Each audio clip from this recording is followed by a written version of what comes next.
પણ વેકેશન 4 ભાગમાં હોય.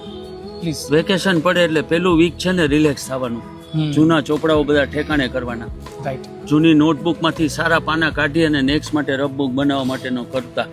ભાઈ બહેનોના ચોપડા નેક્સ્ટ યર કોને આપવાના છે, કોઈ લાયકાત ધરાવતા કે કોઈ જરૂરિયાત વાળા અથવા તો નાના ભાઈ બહેનમાં જ લગભગ એક છઠ્ઠામાં હોય તો બીજું આવવાનું હોય, હા.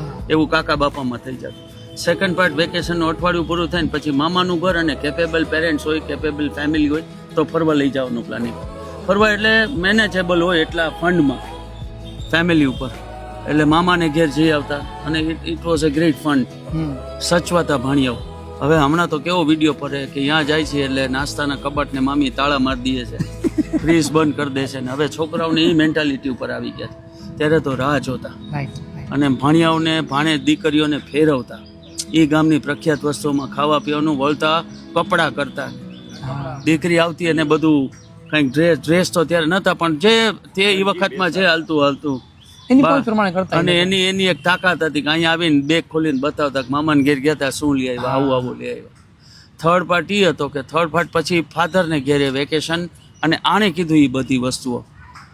અને દરેક મિત્રોને મારી ઉંમરના બધા બેઠા છે ને એ બધાને 7-8 ક્લોઝ ફ્રેન્ડ્સ હતા.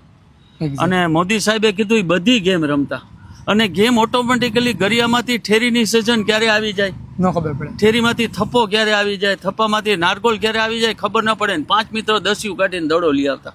એક ગરીબે હોય એમાં એને નો કાઢવાનો ને એક રૂપિયાવાળો હોય એના તરફથી દડો લઈ આવે કાં બેટ લઈ આવે, એને દાવ પેલો દેવાનો. આ બધું કયો તો યાદે ન હોય કોઈ. ને ફોર્થ લાસ્ટ વીક એવું આવતું કે જેમાં નેક્સ્ટ સ્ટાન્ડર્ડની તૈયારી કરવાની, મા બાપ મેનેજ કરે, યુનિફોર્મ સીવડાવવાના, કેમ કામ થઈ રહે છે. એટલે વેકેશન ત્યારનું વેકેશન આજનું ડિજિટલ તમે કીધું ને ટુ લાર્જ એક્શન ઠીક છે પણ એમાં નહીં સુધારો આવે.